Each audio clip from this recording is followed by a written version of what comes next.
সপরিবারে ভোট দিলেন দার্জিলিং জেলা তৃণমূল কংগ্রেস সভানেত্রী পাপিয়া ঘোষ। সকালে পুজো, ওয়ার রুম ও নিজের দায়িত্ব পালন করে ভোট দিয়ে বিভিন্ন এলাকা পরিদর্শন করবেন তিনি। শান্তিপূর্ণ ভোট দেওয়ার আবেদন জানান তিনি। কর্মীদের, আমাদের যারা সহকর্মীরা পোলিং এজেন্ট, তাদের সাথে যোগাযোগে ছিলাম। অঞ্চল প্রেসিডেন্ট, ওয়ার্ড প্রেসিডেন্ট, ব্লক প্রেসিডেন্টের সাথে যোগাযোগে ছিলাম। প্রত্যেকে ঠিকভাবে যে আমাদের পোলিং স্টেশনগুলোতে তারা চলে গেল কিনা, মক পোলে তারা পৌঁছলো কিনা, প্রত্যেকটা বিষয়ে নজরদারি করলাম।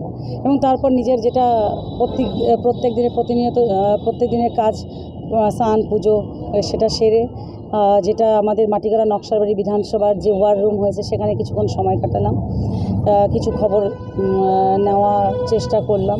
এখন নিজের ভোটটা দিলাম, সপরিবারে ভোট দিলাম।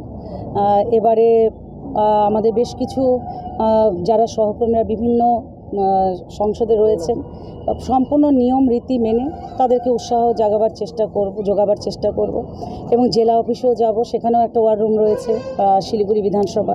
এইভাবে করে সারাটা দিন কাটানোর চেষ্টা করব। একদম একটাই বার্তা, যেটা আমি প্রতিনিয়ত দিচ্ছি, আজকেও দেব, আমার সহকর্মীদের উদ্দেশ্যে এবং আপামর জনগণ যারা রয়েছেন শহর থেকে গ্রাম, তাদের উদ্দেশ্যে। গণতন্ত্রের উৎসব, গণতান্ত্রিক পদ্ধতিতে নিয়ম রীতি মেনে আমরা আজকের এই দিনটা আমরা কাটাবো। নিজের ভোটাধিকার নিজে প্রদান করব, কারো কথায় প্ররোচনায় আমরা পা দেব না। যারা বিরোধীরা রয়েছে তাদের পায়ের নিচের মাটি সরে গেছে, মানুষ তাদের পাশে নেই।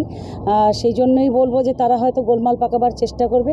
প্রত্যেকে সচেতন থাকবেন, সচেতন রাখবেন, অযথা মাথা গরম করবেন না।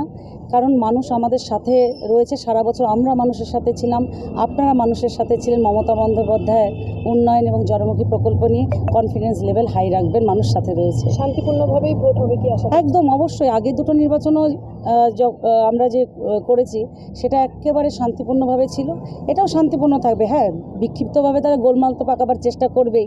তারা ভাবে এইভাবে যদি আমরা উৎসবটাকে নিরানন্দে আমরা পরিণত করতে হবে, কিন্তু সেটা সম্ভব নয়। মানুষ প্রতিরোধ জানাবে, মানুষ রুখে দাঁড়াবে।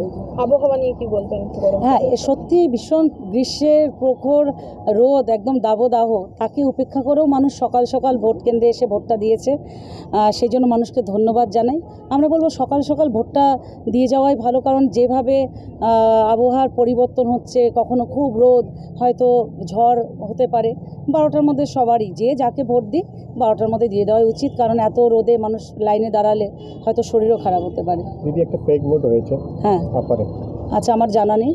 কেদারনাথ স্কুলে দেখা গিয়েছে অন্য মহিলা তার নামের জাল নথি বানিয়ে ভোট দিয়ে চলে গিয়েছে। আচ্ছা, সেটা আমার জানা নেই। যদি করে থাকে নিশ্চয়ই আইনের ব্যবস্থা, প্রশাসন তো রয়েছে।